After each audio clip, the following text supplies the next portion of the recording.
Hi, my name is Lucy. I'm 24 years old, and I just graduated with a degree in environmental biological sciences from the University of Chicago. It should have been a day filled with pure joy, a moment to finally stand tall after 4 relentless years of study, proud that I had proven my worth at last. My parents spared no expense for the celebration, renting the luxurious rooftop of the Peninsula Chicago. Beneath our feet, the city lights glittered like stars. A small orchestra played soft classical music, while waiters carried endless trays of delicate food. Everything looked flawless, so lavish it felt unreal, especially considering that only weeks earlier, my parents had called me useless, the child who would never bring honor to the family. But in the middle of all the laughter and congratulations, something happened that froze my heart. When a server set a cocktail in front of me, I caught a sudden, almost hidden movement from my mother, Hazel. Her diamond-covered hand tilted slightly, and I saw a fine white powder slip into my drink. It was so quick, so subtle, that anyone else might have missed it. But I didn't. In that instant, my blood turned cold. They had planned this. My own mother, in front of everyone, was trying to destroy me with the same hand society praised as belonging to Chicago's beloved, philanthropic lady. I couldn't show fear. I couldn't let my hands tremble. So I smiled, lifted the glass, and waited for the right moment. Then, just as everyone raised their glasses for a cheer, I turned gracefully to my sister Sophia, the shining jewel my parents adored, and handed it to her. "You deserve this more," I said lightly, almost teasing.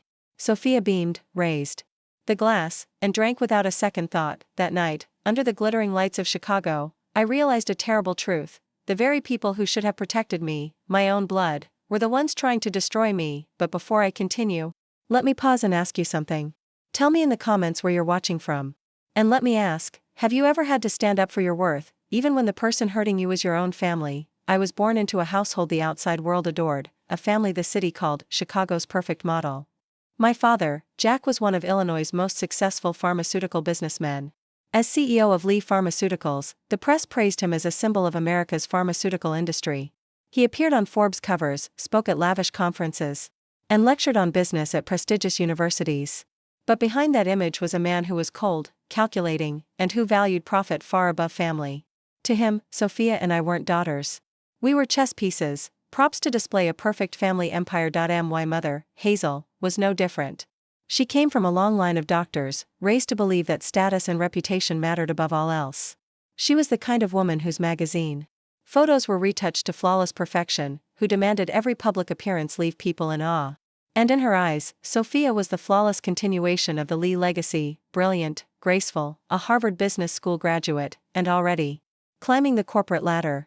At every party and every interview, my mother presented Sophia as the rightful heir of the family, and me? I was just Lucy, the second daughter, never good enough. I still remember the first time I understood the difference. In elementary school, I won a silver medal in a cross-country race. I ran home, thrilled, hoping they would be proud. But when I walked into the living room, they were already popping champagne for Sophia, who had been chosen to play piano at a community event. My father gave my medal one quick glance and said, "Good. But don't fool yourself into thinking running will help your future." My mother didn't even look up from the dress she was trying on. That day, I understood, recognition in my family would never be for me. By high school, the favoritism was undeniable. Sophia was the star of everything: debate captain, tennis champion, straight-A student. Every time she achieved something, the house erupted in celebrations, her photos decorated our walls, and her name appeared in the local paper. I earned straight A's, too. I won science awards, too. But mine were hidden away in drawers. I'll never forget the one time my mother showed up to a science fair where I won first place in the state for my research on antibiotics in pond water. I stood there, heart pounding, waiting for her embrace, her words of pride. But as they handed me the award and snapped pictures, she leaned close and whispered, "You look sloppy. Like a stray child who doesn't belong here." Her words cut straight through me, killing the joy that had barely begun to bloom. My parents never asked what I wanted for my life. They had already decided for me. Lucy would study pharmaceuticals, join the company, and work behind the scenes to support her sister's leadership. Every dream of mine was dismissed as nonsense. I told them again and again that I loved the environment, that I wanted to study the impact of industrial waste on ecosystems. My father waved it off. "That's for people who write useless reports. You need to do real work for the family." When I was accepted into the University of Chicago for environmental studies, he exploded with rage, threatening to cut off my tuition. I survived only through scholarships and student loans. I often thought I was born just to be Sophia's backdrop. She stood in the spotlight, bathed in applause, while I waited in the shadows, hoping for recognition that never came. She only had to smile to receive everything. I had to fight for every scrap. That feeling etched itself so deeply in me that I began to believe I was nothing more than a shadow, an unnecessary piece of the Lee family. And as I grew older, I came to understand the bitter truth. In that house, love was never unconditional. It was always about achievement, whether or not you measured up to their expectations. Sophia met those standards, and she was cherished. I was different, and in their eyes, I became the thorn they wanted to cut away. My grandmother, Margaret, was the one bright light in the otherwise shadowed years of my childhood. While my parents ignored and dismissed me, she was the only person who truly saw me. She wasn't just my comfort, she was remarkable. Decades before I was born, she had been one of the most brilliant chemists in Illinois. She'd won major research awards, her groundbreaking work paving the way for modern pharmaceuticals. Ironically, it was her discoveries that formed the foundation of what would later become Lee Pharmaceuticals. Yet, in every company history book, in every glossy brochure, her name was erased. I remember when she once led me down to the basement of her old house. She opened a dusty wooden trunk filled with stacks of research notes written in her strong, elegant handwriting. She told me those formulas had created the very first pain relief drug that launched my father's company. They took my work, she said with a sad smile, and erased my name from every certificate and every photograph. Because I was a woman, Lucy. Back then, people refused to believe women could stand equal to men in the lab. Hearing that, my young heart ached with anger and sorrow. I asked her, "Do you regret it?" She looked at me, her eyes lit with a fierce spark. "No. Because science isn't about glory, it's about serving people. But I do regret letting others decide my worth." Grandma Margaret was nothing like my parents.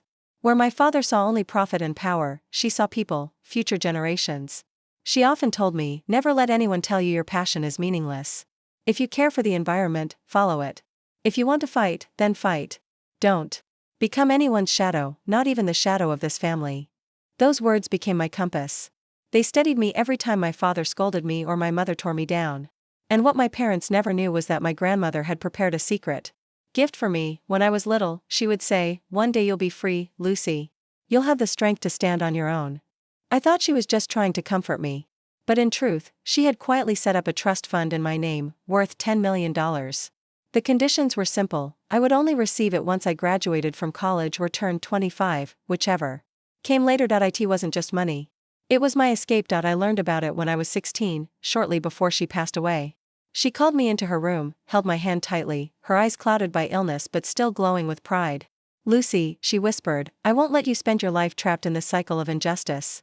Promise me that no matter what happens, you'll follow your own path. Don't let anyone buy you off.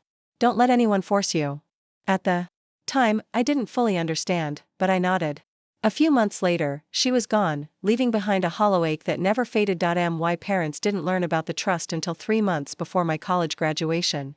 During a company meeting on finances, the firm's longtime attorney casually mentioned a special account managed by independent trustees.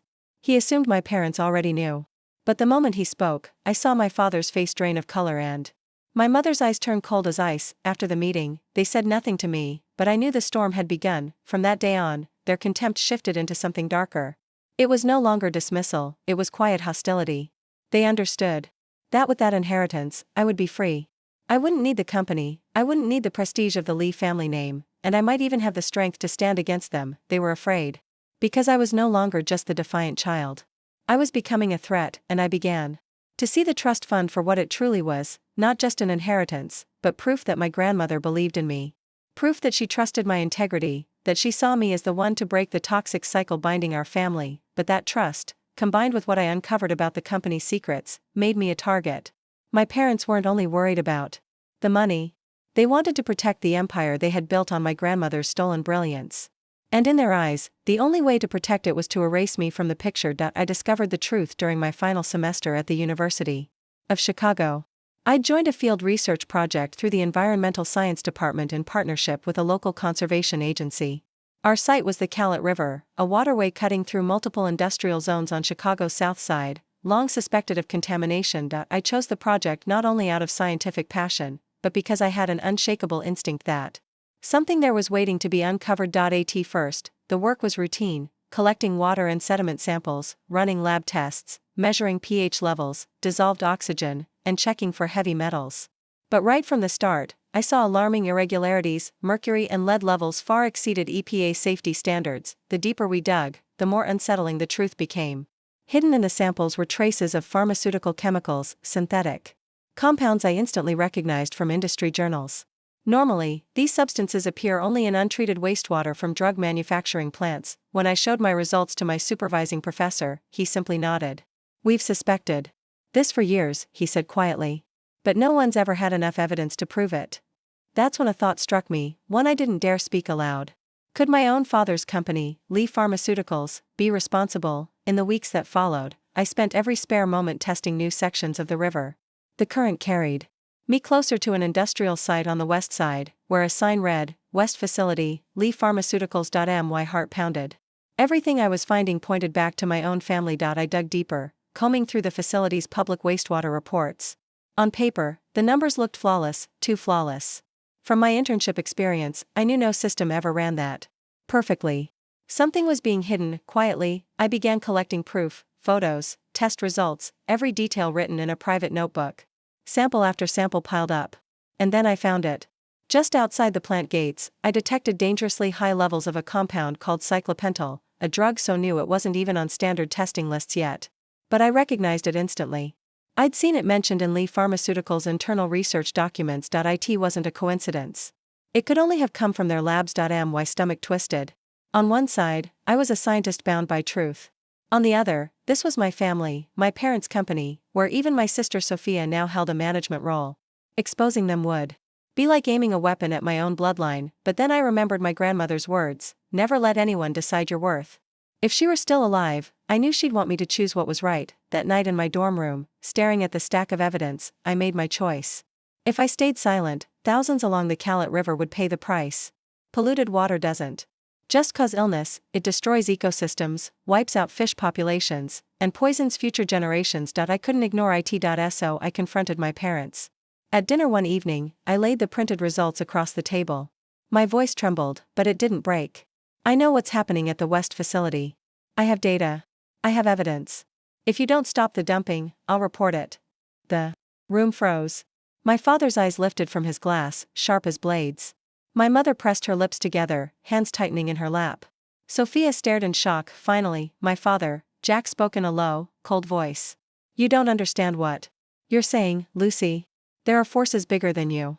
This family survives because of silence." For the first time, I didn't bow my head. "Silence isn't family," I shot back. "Silence is complicity."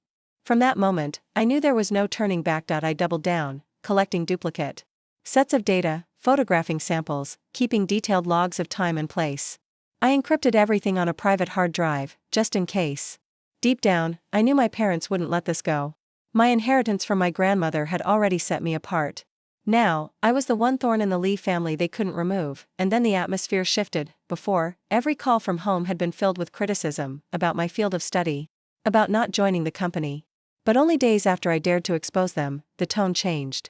My mother started calling often, not to scold, but to ask about flowers for my graduation dinner, or which dishes I wanted prepared. My father even sent me a text, "Congratulations in advance. You've done something good." Those words chilled me. My father had never praised me in my life. This wasn't comfort, it was a warning. Soon after, they told me they planned a grand celebration, on the rooftop of the Peninsula Chicago, surrounded by glass walls with sweeping views of the city.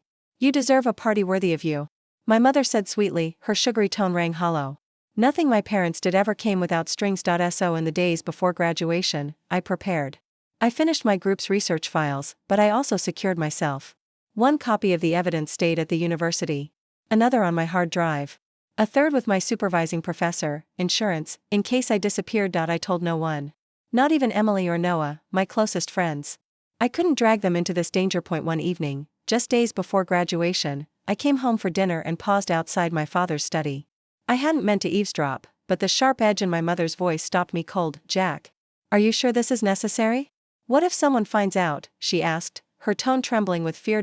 My father's reply was firm, almost cutting. "Don't you understand? She already has enough evidence. If she gets the inheritance on top of that, she'll never need us again. She could bring the whole company down." My mother's voice cracked. "But she's our daughter." "No," my father snapped, shutting her down. "She's a threat. The FDA has already started a quiet investigation. If Lucy talks, we lose everything. I pressed my back to the wall, my pulse hammering in my ears. Then his voice dropped even lower, but the words struck like blades. The plan is simple. Make her sick for a few days, just enough to get her hospitalized. While she's out, we'll handle the paperwork, bury the records. If the worst happens, if she dies before the trust is released, the money reverts back to us. That's the law. Ice spread through my veins. My own parents were plotting to poison me, not just for the $10 million, but to silence what I knew about the West facility. For a split second, I wanted to burst in and scream. But another voice whispered, "Don't. If they know you heard, they'll find another way."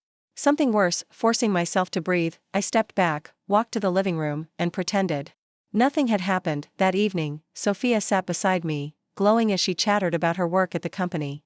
She asked if I'd apply to an international environmental group after graduation. I stared at her, radiant, confident, utterly unaware of our parents' schemes. It hit me then. She hadn't been part of that conversation. To her, I was still just the distant older sister, not the enemy. My chest tightened. A part of me resented her for being adored, for receiving unconditional love.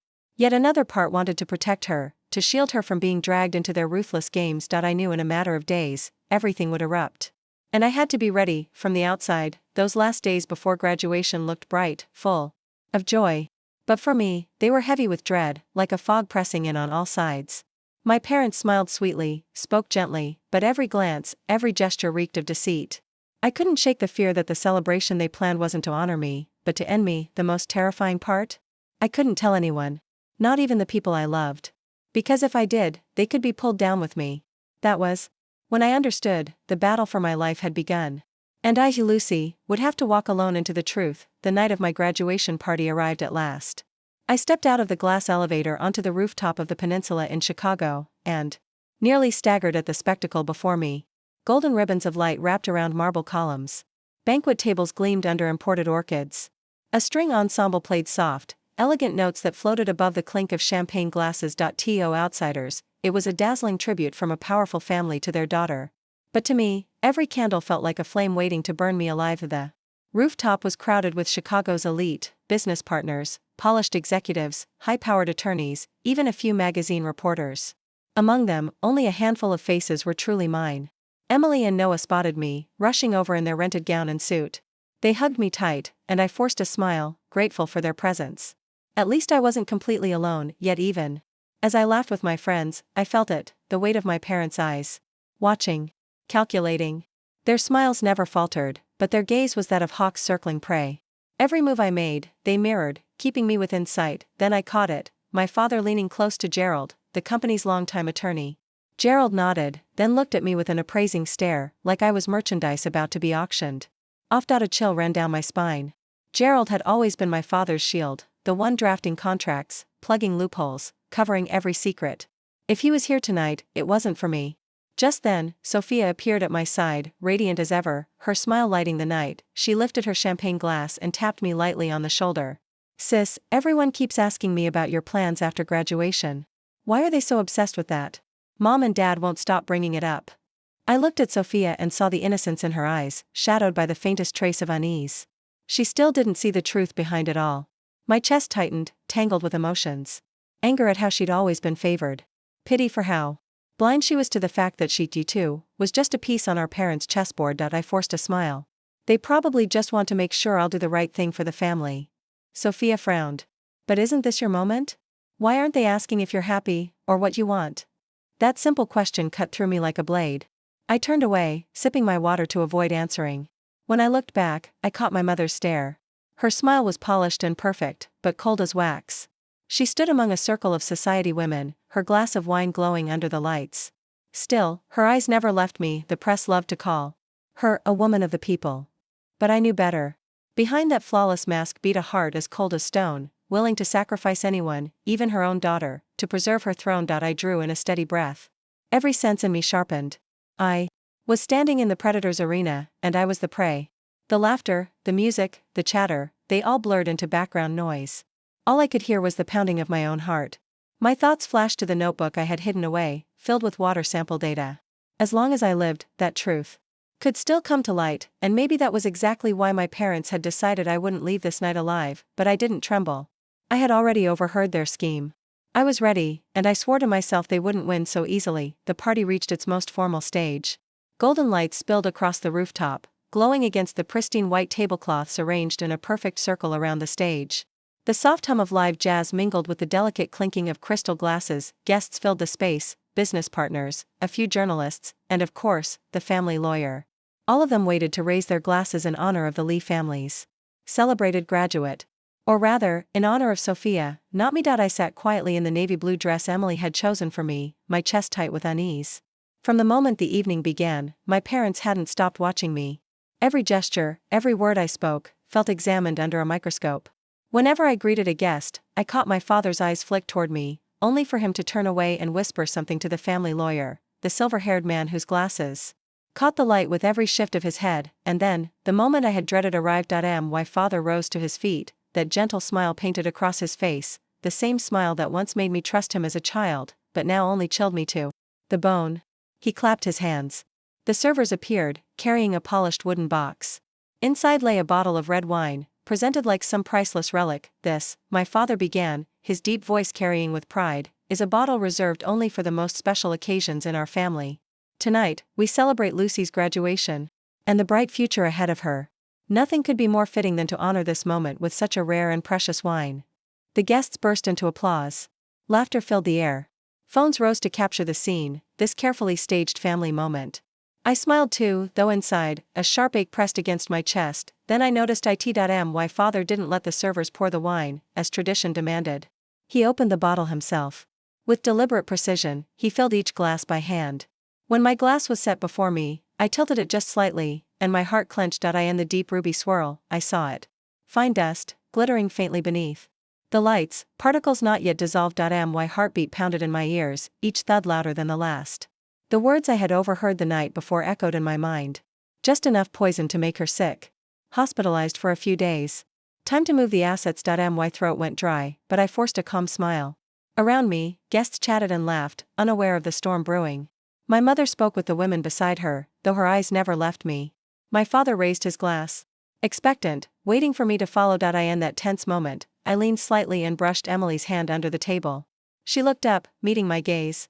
Her eyes shone with fear and determination. My lips barely moved. Record this. Record everything. She gave a faint nod, slipping her phone from her clutch. With one discreet motion, she set the camera rolling, angled perfectly toward the table. To Lucy, my father boomed, his voice carrying across the rooftop. Cheers and applause followed as guests clapped along. I lifted my glass with steady hands up beside me. Sophia beamed, her face glowing with pride.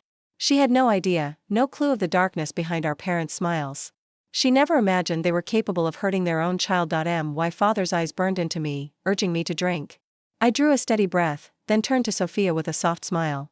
My dear sister, today isn't just my day. You've been with me through every step of college, lifting me when I was weary. I want to share this moment with you. I handed her my glass. The crowd clapped warmly, believing it was nothing more than a touching gesture. Oh, Lucy, you're amazing, Sophia said, her voice brimming with affection. Without hesitation, she accepted the glass. I quickly lifted hers, the untouched, safe one, and took a sip. In that instant, my parents froze. The color drained from their faces. My mother's hand twitched as if to stop me, but it was too late. With dozens of guests watching, and phones already recording, they couldn't intervene. Sophia tilted her head back, drinking in one long swallow. Delicious, she laughed lightly, completely unaware of what she had just consumed. Music swelled again, conversation resumed, and the rooftop sparkled with laughter and light. But out of the corner of my eye, I saw my parents standing stiff. Their smiles forced, their hands trembling. The family lawyer leaned in, whispering urgently, his face pale. I placed my glass on the table with deliberate calm. Beneath it, I gripped Emily's hand tight. The camera was still rolling, catching everything, the switch, the panic, the flicker of guilt in my parents' eyes. The evidence is sealed, I whispered for Emily alone. Now they'll have to play by my rules. The rooftop glowed with jazz and city lights, Chicago's skyline glittering like 1,000 eyes. I kept my face serene, though my chest felt ready to burst from the pounding of my heart. I had done something so daring, even I could hardly believe it. I had passed the poisoned glass, my father's glass, to Sophia. And now, all I could do was wait. 10 long minutes passed. Sophia laughed and mingled, her voice lively as she bragged about being trusted with new company responsibilities. But I watched my parents carefully. Every glance they stole at her betrayed their fear, the tightness of their lips, the strain in their eyes, and then it began. Sophia touched her chest, her smile faltering. The color drained from her face. "Are you okay?" someone asked as she swayed. I'm just a little dizzy," she whispered, forcing a fragile smile, but within moments, cold sweat poured down her skin, streaking her makeup in dark trails. I felt a pang in my chest, sorrow cutting through my resolve. No matter what she had done, seeing her suffer tore at me, but then I remembered the times she stole my work. The times my parents defended her while discarding me. And tonight, their plan to poison me. My heart, it's racing too fast, Sophia gasped before collapsing. Screams erupted. Guests scrambled back in panic. Voices shouted over one another. "Call 911. Get help." I rushed to her side, kneeling calmly as chaos erupted around me. Leaning close to Emily, I whispered, "Send the video now. Back it up. Don't let it get lost." Her trembling hands moved swiftly, uploading the evidence. Sirens wailed through the night. Paramedics stormed the rooftop, rushing to Sophia's side. Her face was pale, her breath shallow. "She's in arrhythmia," one medic barked. "We need her at Northwestern Memorial, now." "Wait," I said firmly, stepping forward. "Tell the doctors this is most likely a toxin linked to Lee Pharmaceuticals. Project code R17. The compound is called cyclopentylamine derivative 47. The medics froze, startled by my certainty. "Are you sure?" one asked. I nodded sharply. "I interned in their lab. I know the signs. If you don't warn them, she won't make it." The medic scribbled furiously, relaying the message over his radio. I turned to my parents. They stood pale and speechless, their world unraveling. "Lucy," my mother stammered, her voice cracking. Don't accuse your own family like this." "Slander?" I said, my voice sharp as steel. "Everyone here saw who poured that glass. And soon the doctors will confirm the truth. If there's truly nothing to hide, then why are you so afraid?" The room froze. A heavy silence filled the air. Guests exchanged uneasy glances, their eyes shifting toward my parents. The family lawyer stood stiff beside them, his forehead damp with sweat, lips pressed tight as if words refused to form. Outside, the ambulance's siren wailed, fading as it sped away. I started to follow, but Emily's hand gripped my arm, fear carved into her face. "Are you sure you want to go?" "I can come with you. The police will be here any second." "That's exactly why I have to go," I replied, my voice steady, my eyes locked ahead. "If I'm not there, they'll twist the story, paint me as the liar. I need to speak the truth first." At Northwestern Memorial's emergency room, chaos erupted. Doctors and nurses swarmed around Sophia, threading 4 lines, attaching monitors. On the screen, jagged spikes showed her heart in wild disarray. A doctor frowned at the results. "Signs of chemical poisoning, most likely an industrial compound." I stepped forward instantly. "It could be R17. An experimental drug suspended years ago for causing arrhythmia and respiratory failure. Lee Pharmaceuticals tested it 2 years back." The doctor snapped his head toward me. "And how do you know this?" "I've been investigating their lab for months," I said firmly. The moment Sophia started sweating cold and her heartbeat faltered, I knew. These are the exact symptoms of cyclopentylamine derivative 47, the core chemical from Project R17. The doctor nodded sharply. "Prepare the experimental antidote protocol for cyclopentylamine derivative 47. Hurry." 2 officers entered just then, their tone clipped. "We need statements. There is suspicion the victim was poisoned." My father pushed forward, voice sharp with authority. "This is a private family matter. My daughter simply had low blood pressure. There's no need for police interference." But the officer cut him off firmly. "The doctors have confirmed chemical poisoning. This is now a criminal case. You and your wife must cooperate." All eyes in the room turned toward my parents. They tried to stand tall, but the tremor in their hands betrayed them. I leaned closer to Emily, whispering, "It's begun. They won't escape this time." Sophia remained unconscious, but as the antidote coursed through her, her vitals slowly stabilized. The doctor turned to me. "Your information saved her life. Without it, we would have lost precious minutes." I nodded silently. Relief washed over me, but so did bitterness. Sophia was safe, for now. But the truth about my parents, their plot to poison their own daughter, was no longer hidden. I knew this was only the beginning. But tonight, at least, the balance had shifted. The one meant to be the victim now held the truth, and the evidence ours. Later, I sat in the harsh glow of the hospital corridor, my face pale under the fluorescent lights. My phone buzzed relentlessly, calls from police, lawyers, reporters. News had already spread across Chicago: Sophia's collapse, suspected poisoning, at the Lee family's extravagant graduation party. Within 24 hours, the FBI was officially involved.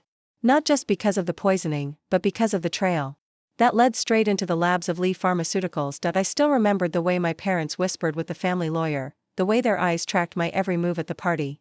This wasn't a family feud, it was a conspiracy. So when FBI agents and Chicago police stormed Lee Pharmaceuticals headquarters with a search warrant, I wasn't surprised.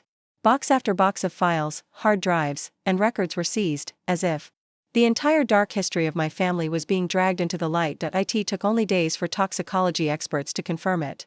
The compound found in Sophia's blood matched an experimental drug the FDA had suspended for toxicity, but what froze my blood was this: in every official report Lee Pharmaceuticals had submitted, there was no mention of such side effects. Then came the anonymous email to the FBI, from a scientist who had worked on the project. He wrote, "We were forced to alter the data. They made us hide the adverse reactions." I still have the original reports. I read those words again and again, caught between fury and relief. Finally, someone else had the courage to speak. The FBI traced the lead and uncovered a hidden archive on the company's internal servers. The truth spilled out: executives, including my parents, had ordered staff to falsify data, erase lab animal deaths, and bury warnings of organ toxicity. My hands shook as I flipped through the files. All my suspicions were no longer theories. They were undeniable facts, and there was more. At a warehouse in Joliet, investigators found crates of untreated toxic chemicals dumped into the soil. Forged shipping records proved the EPA had been deceived. I thought back to the polluted rivers where I had taken samples, anger boiling in my chest. Emily's video from the party was also handed to police. In it, the camera caught the exact moment. My mother slipped something into a champagne glass before my father passed it to me. The footage wasn't crystal clear, but the motion was unmistakable. Forensic tests confirmed it: the glass contained traces of the same toxic compound. In the interrogation room, my voice remained calm. My parents have always seen me as a threat. I refused to join the company, refused to enable their corruption. That night, they didn't just try to destroy my reputation. They tried to destroy me. The next morning, the Chicago Tribune printed a bold headline: Pharmaceutical CEO and wife charged with conspiracy to murder daughter, fraud, and environmental crimes. News outlets across the country broadcast the story. Images of Lee Pharmaceuticals headquarters sealed with FBI tape became the scandal's symbol. What began as a family tragedy exploded into a national reckoning about corporate greed and the moral rot of America's elite. Social media erupted. Thousands of posts called it the cruelest betrayal in a decade. A hashtag spread like fire, #Justice for Lucy Ann Sophia. I scrolled through the messages, my hands trembling, my eyes wet. 9 months later, at the federal courthouse in Chicago, the trial began. The entire city watched. My parents, dressed in black suits, sat cold and rigid at the defendant's table. Their lawyer thundered, "My clients are being framed. Lucy fabricated this to destroy her parents and seize their fortune." I sat frozen, my body tense. But the prosecution was ready.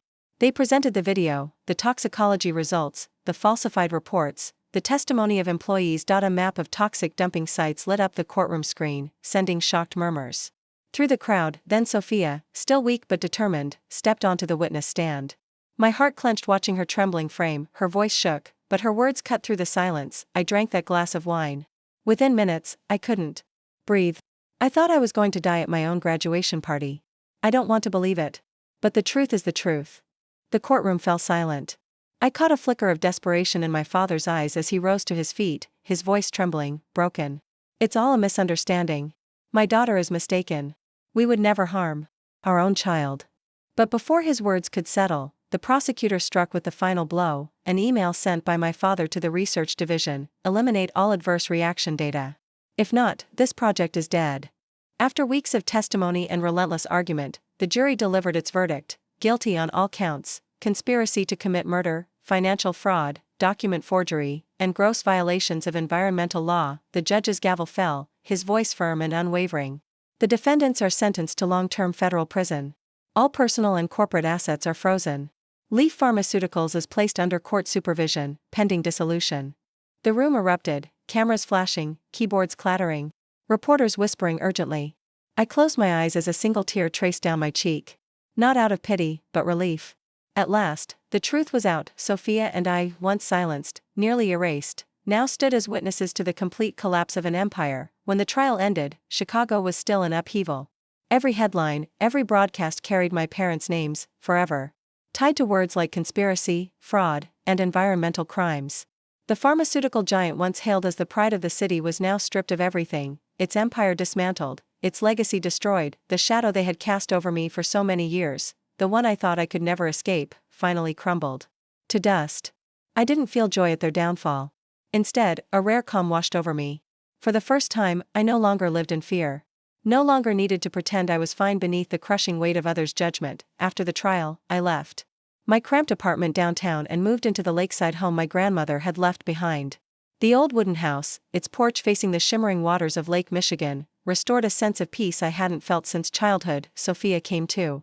After surviving her brush with death, my sister, who had once stood silently at our parents' side, chose a different path. The day she carried her things into the house, she looked at me with a steadiness I had never seen before. "I can't go back to the company," she said. "I can't keep turning a blind eye. I'm applying to law school. I want to fight for the environment. I want to give a voice to those who don't have one." For the first time, I looked at her without suspicion or resentment.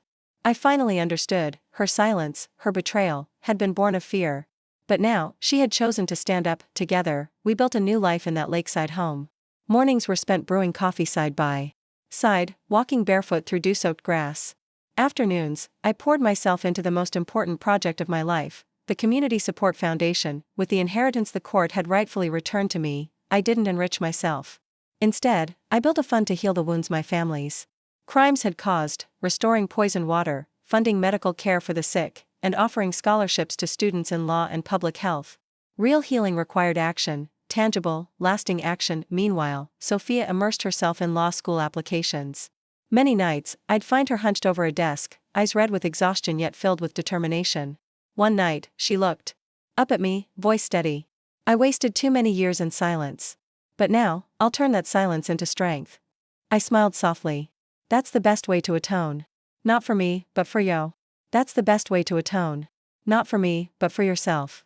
We were no longer two children competing for scraps of our parents' affection.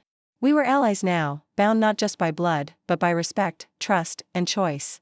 A new kind of family. Time moved forward. Invitations began arriving for me to speak at international conferences on corporate ethics and social justice. One crisp autumn morning, I stood in a grand hall in Geneva, facing hundreds of scholars, journalists, and activists. I wore a deep blue dress, the stage lights soft yet steady against my face. When the microphone came alive, I began with a simple truth. I once believed family was everything, that blood would always protect blood, that parents could never harm their own children. But life taught me a harsh lesson. Blood does not equal love. Real family is not defined by DNA, but by those who respect you and protect you, no matter who they are. The hall grew silent. My voice did not waver. My parents tried to break me to preserve their power. They twisted the company my grandmother built with love into an empire of greed. But truth is always the strongest antidote. And when you find the courage to face it, you reclaim your freedom. I looked out at the audience, their faces intent, some with eyes shimmering. Slowly, I continued. "I do not share this story to seek pity. I share it so that anyone hurt by their own family knows this: you are not alone. You have the right to step away from the poison. You have the right to choose your own family. And sometimes, the greatest revenge isn't watching others fall, it's living a life filled with joy, success, and independence from those who once tried to destroy you." Applause thundered, echoing through the hall. I smiled faintly. In that moment, it felt as though my grandmother was smiling too, her spirit lingering in the room. I continued working with the Community Foundation. Sophia received her law school acceptance letter. Together, we found our own path, no longer chained by the shadow of our parents. One evening, as the sun set over Lake Michigan, Sophia and I sat on the porch, the breeze drifting through the wooden slats. I spoke softly, half to myself and half to the world. In the end, the most precious gift my grandmother left me wasn't this house, nor the inheritance. It was her reminder that true love never controls, never destroys. It comes only from respect, and from protecting one another. Sophia squeezed my hand, smiling. "From now on, we'll protect each other." I looked at my sister, the crimson sunset glowing across the lake. For the first time in years, I felt truly free, not just free from my parents, but free from the fear that caged me throughout my youth. My story ends here, but its message lives on. Blood does not equal love. Real family is made of those who choose to stand beside you. And the truth, no matter how painful, will always be the strongest antidote.